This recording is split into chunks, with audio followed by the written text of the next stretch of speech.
अस्सलाम वालेकुम। अच्छा, यहाँ पर जो है जब भी आपको किसी क्लाइंट कंप्यूटर पे सॉफ्टवेयर इंस्टॉल करना हो ना, सबसे पहले तो देख लीजिएगा ये अपडेट करना हो। सबसे अच्छा तरीका है कि पहले आप ऐड रिमूव प्रोग्राम में जाकर देख लें वो सॉफ्टवेयर इंस्टॉल तो नहीं है। यहाँ पर आप सर्च कर लें पीओएस पॉइंट ऑफ सेल। अगर ये सॉफ्टवेयर आपको और ये पॉइंट ऑफ सेल के नाम से मिल रहा है तो पहले आप इसको कर दें अनइंस्टॉल। अगर नहीं मिलता तो फिर तो आप डायरेक्ट इंस्टॉल कर सकते हैं। अब ये मैंने रिमूव के ऊपर ऑलरेडी टिक हुआ है, ओके किया, ये सॉफ्टवेयर अनइंस्टॉल हो जाएगा। सॉफ्टवेयर हो गया अनइंस्टॉल।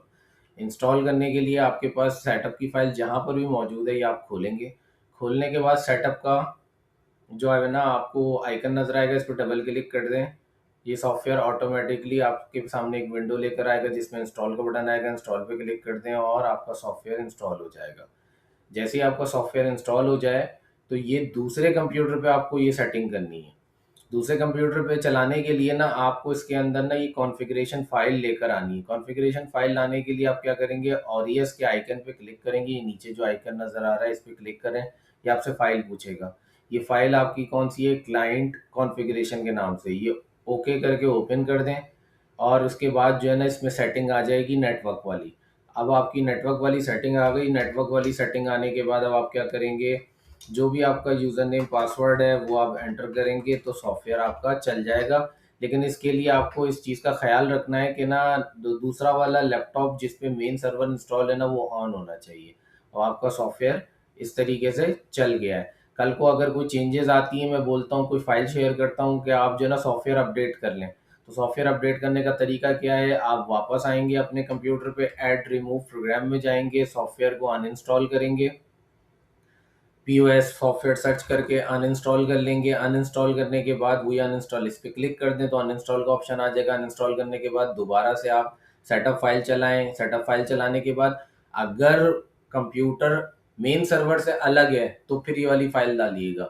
अगर वो वाला मेन कंप्यूटर है जिसपे सॉफ्टवेयर इंस्टॉल हुआ है तो फिर ये वाली फाइल डालने की ज़रूरत नहीं है। आप खाली सेटअप चलाएंगे। सेटअप चलाएंगे, सेटअप चलाने के बाद सॉफ्टवेयर ऑटोमेटिकली चलना शुरू हो जाएगा।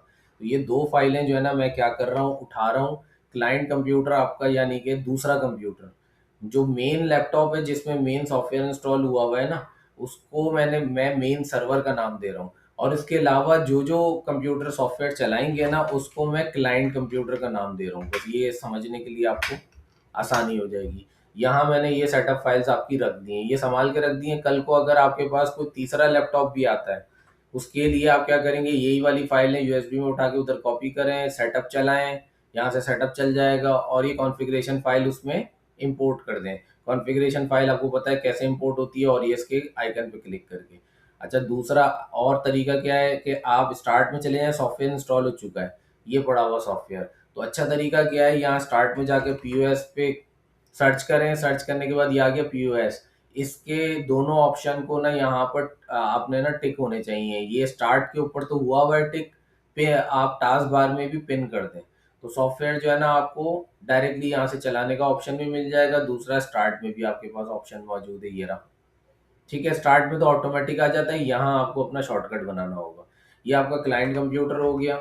इसके ऊपर मैंने सॉफ्टवेयर चलाकर आपको दिखा दिया है। ठीक है, तो ये आपका सॉफ्टवेयर चल रहा है और दूसरा मेन कंप्यूटर के ऊपर तो आपको ऑलरेडी सॉफ्टवेयर चल ही रहा है। बाकी का आपने जो ख्याल रखना है वो इस चीज़ का ख्याल रखना है, ये जो मेन कंप्यूटर है ना, ये आ गया हूँ मैं मेन कंप्यूटर पे।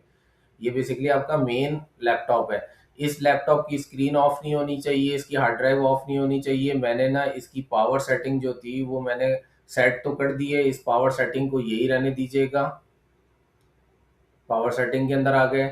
ये वापस पावर सेटिंग इसकी जो है ना 5 मिनट पे चली गई, ये नहीं करनी थी। अभी मैंने सेट की थी, यही मैंने गाइड किया था, इसको नेवर रहने दीजिएगा। और हो सकता है मैंने सेव ना किया हो, ये भी एक रीज़न हो सकता है। ये नेवर, ये नेवर, इसका मतलब है कि स्क्रीन ऑफ नहीं होगी बैटरी पे भी, और स्क्रीन ऑफ नहीं होगी अगर चार्जिंग पे लगा हुआ है। और मैंने पुट द कंप्यूटर स्लीप यानी कि कंप्यूटर स्लीप पे भी कभी नहीं जाएगा, चाहे वो बैटरी पे हो चाहे वो चार्जिंग पे हो। ये दो चीज़ें मैंने की हैं। ये आपने ना सेटिंग सेव रहने देनी है, ये वाली सेटिंग चेंज नहीं करनी, क्योंकि इस सेटिंग के मुताबिक जो है ना अगर कंप्यूटर यूज़ ना हो रहा हो ना तो ये स्लीप मोड पे चला जाता है बैटरी बचाने के लिए। तो वो वाला ऑप्शन मैंने बंद कर दिया, क्योंकि ज़ाहिर सी बात है ये हर वक्त लाइव रहना चाहिए तो दूसरा कंप्यूटर पे आपका काम चल सकेगा। ठीक है, और ये आपका मेन सर्वर है, ठीक है, आसान ट्रेडर का। यहाँ अगर जब भी आपको सॉफ्टवेयर इंस्टॉल करना है तो उसका तरीका मैं दोबारा ये मेन सर्वर के ऊपर इंस्टॉल करने का तरीका बता रहा हूँ मैं आपको, ठीक है जी। आप क्या करेंगे, ऐड रिमूव प्रोग्राम में जाएंगे, पहले चेक कर लेंगे सॉफ्टवेयर मौजूद तो नहीं है। अगर मौजूद है तो उसको आप अनइंस्टॉल कर लेंगे, नहीं है अगर मौजूद तो फिर तो आपको कोई काम करने की ज़रूरत नहीं है, डायरेक्टली सॉफ्टवेयर इंस्टॉल कर सकते हैं आप। अभी मैं सबसे पहले क्या कर रहा हूँ, इसको अनइंस्टॉल कर रहा हूँ, ये देखें अनइंस्टॉल कर लिया। अनइंस्टॉल करने के बाद सिंपली मैं क्या करूँगा, इस इसका सेटअप पड़ा हुआ है ई ड्राइव में, मेन सर्वर के अंदर। ये मेन सर्वर है, मेन सर्वर के अंदर अगर आप देखेंगे सॉफ्टवेयर का ये फोल्डर है, इसमें डेटाबेस भी मौजूद है। ये बड़ी इंपॉर्टेंट चीज़ है, ये कहीं जाना नहीं चाहिए, ना डिलीट होना चाहिए, इसका आपने बहुत ख्याल रखना है। इसी में सारा डेटा आकर स्टोर हो रहा है इन दो फाइल्स के अंदर, ठीक है। दूसरी चीज़ क्या है, ये आ गया आपके पास फोनेटिक कीबोर्ड। ये दो चीज़ें आपके पास सॉफ्टवेयर में इंस्टॉल होनी चाहिए। सॉफ्टवेयर इंस्टॉल करने से पहले जमील वाला जो है ना फॉन्ट इंस्टॉल हुआ होना चाहिए, ताकि आपको फॉन्ट सही नज़र आए। अगर नहीं करेंगे तो फॉन्ट आपको जो है ना वो एरियल में नज़र आएंगे, तो वो ज़्यादा खूबसूरत नहीं होते। और फोनेटिक कीबोर्ड आपके पास इंस्टॉल होना चाहिए, क्योंकि ये कीबोर्ड आसान होता है टाइपिंग करने के लिए, उर्दू। ये दो चीज़ें आपके पास इंस्टॉल हुई भी होनी चाहिए हर कंप्यूटर पे, ठीक है, जहाँ पर भी सॉफ्टवेयर इंस्टॉल करें सबसे पहले ये चीज़ लाजमी चेक कर लें इंस्टॉल हुई भी या नहीं। दूसरे नंबर पे आ जाएंगे, ये सेटअप पड़ा हुआ है 26 तारीख का, क्योंकि आज के दिन में ही मैंने अपडेट की है, तो ये आज के दिन में ये सेटअप मौजूद है। इस पर आप क्या करेंगे, डबल क्लिक करेंगे, सिंपल। ये आपके सामने विंडो खुली, इस पे इंस्टॉल पे क्लिक करें और आपको सॉफ्टवेयर इंस्टॉल हो जाएगा। तो दो इस वीडियो में दो तरीके से मैं इंस्टॉलेशन आपको दिखा रहा हूँ, ताकि सर्वर पे कैसे इंस्टॉल होगी, क्लाइंट पे कैसे इंस्टॉल होगी। इस वीडियो को लाजमी संभाल के रखिएगा हमेशा, ताकि आपको आसानी रहे। अब यहाँ पर कॉन्फ़िगरेशन फाइल डालने की ज़रूरत नहीं है, ये मेन सर्वर है। मेन सर्वर पे ना कोई सेटिंग करने की ज़रूरत नहीं होती है। अब स्टार्ट में देखें, ये शॉर्टकट खुद बना हुआ आ गया। मैं यहाँ पर POS टाइप कर रहा हूँ, ये मेरे पास POS लिखा हुआ आ गया। अब मैं टास्क पे पिन करा देता हूँ इसको, ये देखें नीचे शॉर्टकट बन गया। अब ये इसमें देखें मैंने कोई कॉन्फ़िगरेशन की फाइल इंपोर्ट नहीं की है, डायरेक्टली मैं सॉफ्टवेयर चलाकर देखता हूँ, क्योंकि ये मेन सॉफ्टवेयर मेन सर्वर है ना, यहाँ आराम से हो जाएगा, ठीक है जी। अच्छा, आपने इस चीज़ का ख्याल रखना है, जो मैं आपको एक चीज़ बार बार कह रहा था कि आपने कंप्यूटर का नाम चेंज नहीं करना, क्योंकि मैंने नेटवर्क के ऊपर आपकी जो आईपी है ना, इस वक्त जो आपको आईपी मिली हुई है वो मिली हुई है, क्योंकि नेटवर्क पे जो चलता है वो आईपी के जरिए चलता है। तो आपको जो 92 आईपी मिली है, मैं इसको फिक्स कर सकता था, लेकिन यही लैपटॉप अगर कोई कल को घर ले जाए तो वहाँ का इंटरनेट कनेक्ट नहीं होगा। इसीलिए मैंने जो है ना इसको नहीं छेड़ा, बल्कि मैंने डिवाइस का जो नाम है ना इसके जरिए नेटवर्क पे कनेक्टिविटी कराई है। तो आपका जो डिवाइस का नाम है ना, Desktop-90PA-FLI, ये रहने दीजिएगा, इसको नहीं छेड़िएगा, इस चीज़ का ख्याल रखिएगा, ठीक है। फायरवॉल मैंने बंद की है, और इसको भी कोई ना छेड़े, ये लाजमी याद रखिएगा। फायरवॉल का स्टेटस मैं आपको दिखा देता हूँ, ये दोनों मैंने ऑफ की हुई हैं, ये आप देख सकते हैं ऑफ हुई हुई है दोनों, ठीक है जी। फायरवॉल मैंने ऑफ कर दी है। दूसरा मैंने शेयरिंग, शेयरिंग लाजमी आप जो है ना खोल के रखें इस लैपटॉप की, ये मैंने वैसे सेट कर दी है। 3 जगहों पे शेयरिंग सेट होती है, प्राइवेट नेटवर्क, गेस्ट के लिए, ऑल नेटवर्क के लिए। प्राइवेट के लिए जो है ना ये मैंने टर्न ऑन की हुई है, फाइल शेयरिंग, प्रिंटर शेयरिंग भी ऑन की हुई है, और गैस के ऊपर भी मैंने ये ऑन की हुई है, आप देख सकते हैं दोनों ऑप्शन। और ऑल नेटवर्क के ऊपर भी ऑन है और पासवर्ड प्रोटेक्शन ऑफ है। तो आपने यही सेटिंग रखे रहने देनी है। ये मैंने आपको गाइड कर दिया इसके अंदर। बाकी आपका सॉफ्टवेयर जो है ना वो डायरेक्ट प्रिंट दे रहा है अगर, और आपने ना प्रिंटर का भी ख्याल रखना है। प्रिंटर की जो मैंने बात बोली थी, ये प्रिंटर में आ गया मैं। प्रिंटर आपका डिफ़ॉल्ट में सेट हुआ हुआ होना चाहिए। लेट सपोज अभी आपका जो है ना प्रिंटर कौन सा है, ये प्रिंटर है। वैसे तो दूसरा वाला ऑफलाइन हुआ हुआ है, इसको मैनेज में आकर देख लेता हूँ। तो ये आपका प्रिंटर डिफ़ॉल्ट देखें, प्रिंटर स्टेटस डिफ़ॉल्ट, डिफ़ॉल्ट पे सेट हुआ हुआ है ऑलरेडी। इसका मतलब है इस प्रिंटर पे प्रिंट जाएंगे। तो यहाँ आपने अगर डिफ़ॉल्ट पे सेट ना हुआ हुआ हो तो सेट एज डिफ़ॉल्ट पे क्लिक कर दें, ताकि ये डिफ़ॉल्ट पे आ जाए। कल को कोई और प्रिंटर आप लेकर आ जाएं और इंस्टॉल कर लें, तो आप उस पर क्लिक कीजिएगा, मैनेज में जाइएगा और सेट एज डिफ़ॉल्ट कर देंगे, तो ये वाला डिफ़ॉल्ट पे आ जाएगा। तो ये डिफ़ॉल्ट पे करने का आपको फ़ायदा क्या होता है, जब भी आप अपने सॉफ्टवेयर में लॉगिन करते हैं ना, तो ये आपसे पूछेगा नहीं, डायरेक्ट प्रिंट उस जगह पर भेज देगा। जैसे मैंने सेल्स बिल खोला, इसका मुझे प्रिंट लेना है, ये आखिरी वाला बिल है, सॉरी ये पहला वाला है। ये भी आखिरी मेरे ख्याल में जो है ना यूज़र बना रहा था, ये पहला बिल है, मैं मुझे इसका प्रिंट लेना है। अब आप जो है, एक तो मैं रिपोर्ट का प्रीव्यू दिखा दूँ आपको थोड़ा सा, इसके अंदर ही क्योंकि मैंने जो है ना रिपोर्ट बेसिकली वो उसका फॉन्ट साइज भी थोड़ा बड़ा किया है, रेट का, रकम का, और बोल्ड भी कर दिया है। अब आप ये देख सकते हैं कि ये आपके सामने आ रहा है। इसको थोड़ा सा क्लियर कर देता हूँ क्योंकि मैं रिमोटली लेके बैठा हूँ तो मेरे पास थोड़ी क्वालिटी गिरी हुई होती है। ये याद रखिएगा क्योंकि मैं ऑनलाइन बैठ के काम कर रहा हूँ ना, आप अपने सिस्टम पे डायरेक्ट होंगे ना तो आपको बिल्कुल क्लियर नज़र आ रहा होगा। आप ये देख सकते हैं कि यहाँ पर ये जो है ना मैंने वज़न को भी बोल्ड कर दिया है और रेट को भी बोल्ड कर दिया, रकम को भी बोल्ड कर दिया और उसका साइज़ भी बढ़ा दिया है। ठीक है? इससे ज़्यादा साइज़ मैं कर नहीं सकता क्योंकि अगर रकम ज़्यादा बड़ी हो गई ना तो कट जाएगी। रकम बड़ी इंपॉर्टेंट चीज़ है, ये कटनी नहीं चाहिए किसी भी हाल में। अच्छा, यहाँ पर जो है ना वो आप डायरेक्ट प्रिंट लेने के लिए जाएंगे ना, देखें रिपोर्ट के जरिए प्रिंट लेंगे ना तब तो आपके पास ऑप्शन है किसी भी प्रिंटर में भेज दें। ये चीज़ थोड़ी समझने की है। अब आपके पास देखें ये विंडो खुल गई, कौन कौन से प्रिंटर सब नज़र आ रहे हैं, तो आप जिस पे भी प्रिंट देना चाहते हैं दे दें।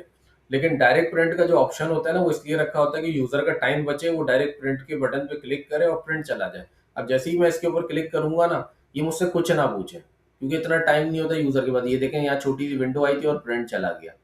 दूसरी बिल के ऊपर इस बिल का प्रिंट लेके देख लेते हैं। अच्छा, इसके ऊपर मैं क्लिक करूंगा ना, यहाँ देखिएगा इस जगह के ऊपर लेफ्ट साइड पे एक छोटी सी विंडो आएगी, डायरेक्ट प्रिंट दे देगा। ये देखिएगा, ये आई छोटी सी विंडो और प्रिंट चला गया। तो प्रिंट का ऑप्शन डायरेक्ट का ना फास्ट रखा जाता है ताकि जो है ना यूजर जल्दी जल्दी बिल बनाए, जल्दी जल्दी प्रिंट भेज दे। तो ये वाली सारी सेटिंग का आपने ख्याल रखना है। मैंने बहुत डिटेल में वीडियो बना दी है ताकि आपको कल को जो है ना कोई भी अगर प्रॉब्लम आ रही हो तो आप खुद ही उसको रिजॉल्व कर सकें। तो ये आपका मेन कंप्यूटर हो गया, ठीक है जी, मेन सर्वर हो गया, और ये दूसरा वाला जो आपका क्लाइंट कंप्यूटर है इसके ऊपर भी सॉफ्टवेयर चल रहा है।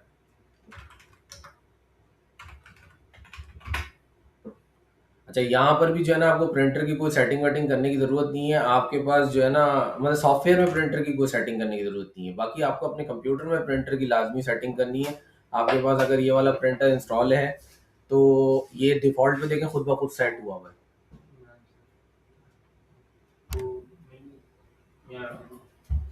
वो अच्छा, यहाँ पर जो है ना आप ये देख सकते हैं कि प्रिंटर की डिफ़ॉल्ट सेटिंग हुई भी है। देखें ये वाला प्रिंटर डिफ़ॉल्ट में सिलेक्ट हुआ हुआ है, नीचे डिफ़ॉल्ट लिखा हुआ आ रहा है। इस पे क्लिक करें, मैनेज करें एक दफ़ा और यहाँ से आप कंफर्म कर सकते हैं प्रिंटर स्टेटस डिफ़ॉल्ट हुआ हुआ है। नहीं हुआ हुआ हो तो स्टेटस डिफ़ॉल्ट कर दें। अब ये वाले प्रिंटर के ऊपर ना डायरेक्ट प्रिंट आपके ऑटोमेटिकली चले जाएंगे। ये मैंने बिल खोला और कोई छोटा भेज देता हूँ वरना आपके पेपर ज़ाया होते रहेंगे टेस्ट प्रिंट के चक्कर में। अच्छा जी, ये एक प्रिंट ले रहा हूँ मैं, इसके प्रिंट पे क्लिक करता हूँ, देखिएगा छोटी विंडो यहाँ पर बनी हुई आएगी और ये डायरेक्टली प्रिंट चला जाएगा।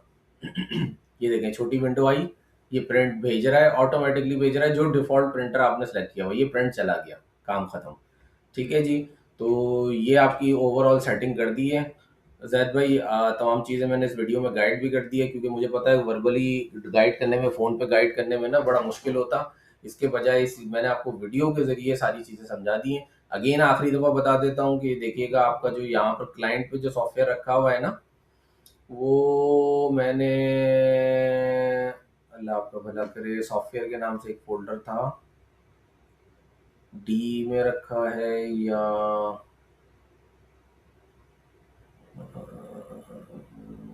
जी में, ये रहा जी में, लास्ट सबकी लास्ट ड्राइव में फोल्डर मौजूद है। ठीक है जी, जी में मौजूद है क्लाइंट कंप्यूटर का मतलब क्लाइंट कंप्यूटर के ऊपर जो फोल्डर है वो लास्ट ड्राइव में मौजूद है। ये कोई अगर तीसरा लैपटॉप लेते हैं ना आप तो उसके ऊपर यही दोनों फाइलें ले जाइएगा, सेटअप चलाइएगा, कॉन्फ़िगरेशन इंपोर्ट कीजिएगा, सॉफ्टवेयर चल जाएगा। और ये आ गया मैं मेन हसान वाले पे, इसके ऊपर आपने डायरेक्टली सॉफ्टवेयर चलाना है। तो ये मैंने ओवरऑल आपको गाइड कर दिया। थोड़ी वीडियो लंबी हो गई है लेकिन सुकून से बैठ के देखिएगा, एक चीज़ को नोट कर लीजिएगा इस वीडियो से, और इंशाल्लाह जो है ना आपको आगे कोई परेशानी नहीं होगी, आप आराम से इस चीज़ को चला सकेंगे। जज़ाकल्लाह।